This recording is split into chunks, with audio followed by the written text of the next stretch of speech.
ZNS Total Sports is brought to you by 4th Terrace Diagnostic Center. Good evening, Bahamas. I'm Kelsey Johnson. Welcome to Sports. What could very well be a preview to one of the bigger matchups in the upcoming Hugh Campbell Basketball Invitational was played on Monday. The CC Sweden Cobras and Anatole Rogers Timberwolves gave fans something to look forward to in the first game of the best-of-3 championship series in the GSSA.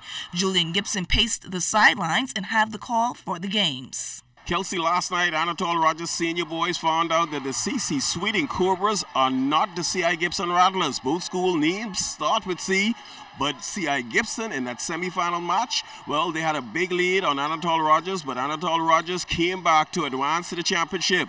Last night, CC Sweden led after the first quarter 23-13, but they would not give up that lead. They would go on to win game 1 70-54. We just listened to our coach. He told us to stay disciplined through the whole game. Even though we didn't start off as we wanted to, we stayed played good. It all goes down back to discipline. All of us sticking to the coach game plan. We got the best coach in the world on our side. Can't go wrong. They take care of the basketball, and that's all we ask them to do. And once you take care of the ball, and then Julian, I just don't think none of these teams can handle our pressure. And we're going to continue pressing for 32 minutes. If they can handle it, they got to prove that to us. Now in the senior girls championship game, CV Bethel taking on Doris Johnson Mystic Marlins. This one all CV Bethel. After the 3 quarters, CV Bethel had a lead of 26-19, and they would cruise to a 36-27 win. We played good out there. We always listen to our coach and do what she always said and just try our best and go out all the time. Well, actually, I tell the girls, let the game come to them. We don't have no need to rush. I attend that when we start rushing the ball, we throw away the game. So all we have to do is play our game, pass the ball around, and just keep it simple.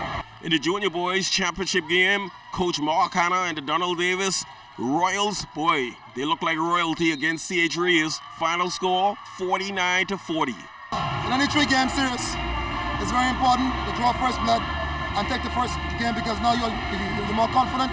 You can see the end of the finish line, so the first game is most important in the championship series. Junior girls championship game, this one was the most competitive. T.A. Thompson and H.O. Nash.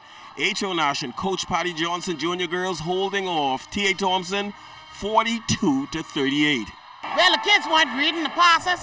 Sometimes they would stand up watching the game. Our big girl in grade 9, our rebounder, she wasn't getting any points. I don't know what's going on. You didn't use your bench as much this time around. Will you be able to insert them in the game? We tried to use them every now and then, but what they were doing, they were watching more than playing. So we got to go back and let them know that their players are not really, they didn't pay for a ticket. Reporting for ZNS Total Sports, I am Julian Gibson. Thanks so much, Julian. The executives of the Bahamas Basketball Federation needs your help with finding the official basketballs which were stolen over the weekend. The unique balls were to be used in the men's national basketball home and away games. The executives are asking anyone who has any knowledge or have any of the balls to kindly drop them outside the national gym.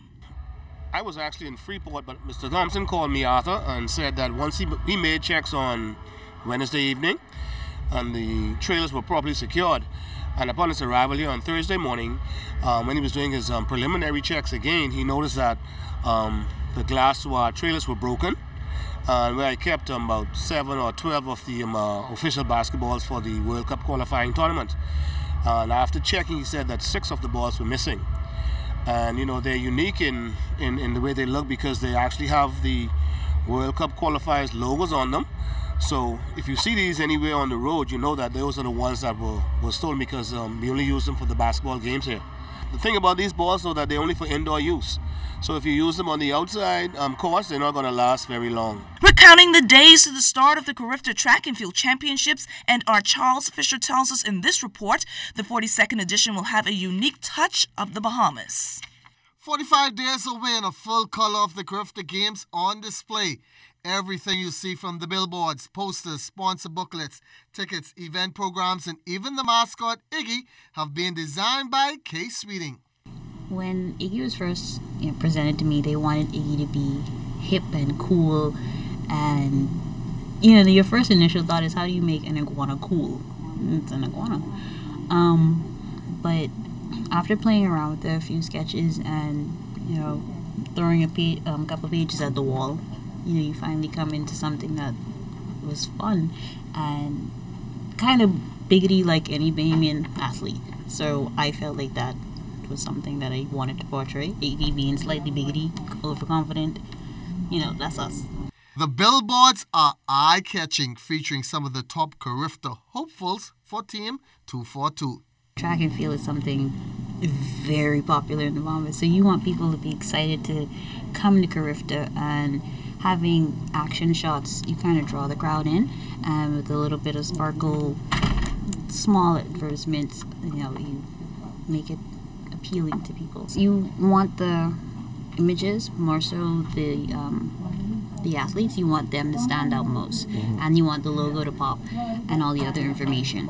So once those pieces of information stand out, people can see them straight away. They don't have to strain their eyes to see, and then top it off, you get to see the athletes. We even got a sneak peek at the copy for the medals, also created by Sweeting. The theme of Carifta is faster, further, higher, so you wanted to incorporate that into the medal, but you also wanted to basically, incorporate the pageantry as well, but we didn't want it to be overbearing, overwhelming, so simple, straight to the point, and you have to mention our title sponsor as always. And how does she feel to be a part of such a project that will be seen throughout the Caribbean and parts of the world? Surreal experience. As a designer, you always, aspire to have top clients and them respect you enough to use you. But to actually be the sole designer, the head designer of the projects, you kind of feel a little more accomplished than you usually do. 45 days away from the games, and a full display of talent by Sweeting already on display. For ZNS Total Sports, I'm Charles Fisher. The Scottsdale Vixens and the Lady Defenders will meet in the championship round of the New Providence Volleyball Association. The defending champions, the Scottsdale Vixens, defeated the Lady Warhawks on Monday to move on to the round. They won that match 25-20, 20-25, 25-21, and 25-15. Eugene Stewart was named Player of the Week after a stellar performance in the games against Princeton University. It's a great honor. I really appreciate the honor, and it was something that I truly worked hard for. I'm still in shock that I actually made it. But our expectations for the season is just to pretty much work as hard as we can. We're gonna upset a lot of teams this season because we pretty much have nothing to lose as a team. My teammates, they are a very enjoyable group of young men who all are determined to win every game we have coming up so far. This season, it should be a good season. I think a lot of teams are going to be very competitive. We also have a great coaching staff who pretty much brings out the best in us. A lot of competition and practices. Every day you can expect something different in practice, whether it's just mental focus or physical focus, blocking focus, whatever it is, it's something new every day. That's all the time we have for sports. I'm Kelsey Johnson.